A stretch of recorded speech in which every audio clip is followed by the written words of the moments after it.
My group's topic is collegiate women's activism, and one central structure that heavily discriminates against women is the educational system. And in this vlog specific to the educational system, I will be focusing on an issue that is prevalent throughout many high schools and middle schools worldwide, which is dress code. Dress codes are outdated and sexist means that are used to prevent women from focusing comfortably on education by rather being objectified based on their looks and choice of self-expression. Specifically, a group of female students at the Don Antonio Luego High School in Chino, California, held a protest on the front of their campus against their school's sizes dress code. This particular high school's dress code forbids students from wearing shirts with necklines that plunge too low or are too tight around their chest. This dress code is sizes because certain women can wear shirts that other women can't. And a portion of this article includes a comment from one of the leaders of the protest who describes the dress code as sizes because it disproportionately affects bigger girls. Bigger girls are more likely to be dress coded despite them wearing the same exact shirt that is fitted for their own body.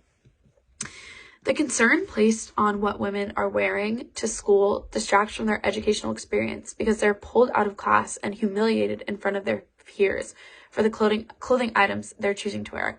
They are degraded and distracted from what is actually important, which is gaining an education while you're at school. And women have to think so much more about how they present themselves in a way that men would never have to. Another instance of disturbing issues concerned with dress code occurred in Myerside, England at the Rainford High School. Teachers at this high school were required to inspect the length of girls' uniform skirts. They would line up suspected girls of breaking the code and have teachers of any gender be looking at their bodies, inspecting their skirts.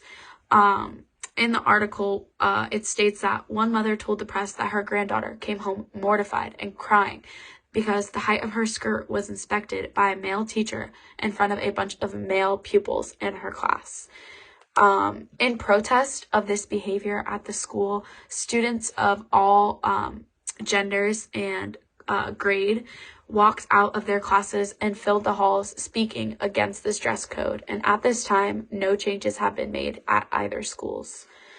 Time and energy that is spent on dress codes and telling women what they can and cannot wear needs to be spent on education. And in fact, it should be spent teaching both adult males who work at these schools and students how to respect women no matter what they're wearing, and that they don't have a right to judge these girls based on the way that they choose to express themselves. Every individual should have the same educational opportunities regardless of their gender, regardless of what they choose to wear. So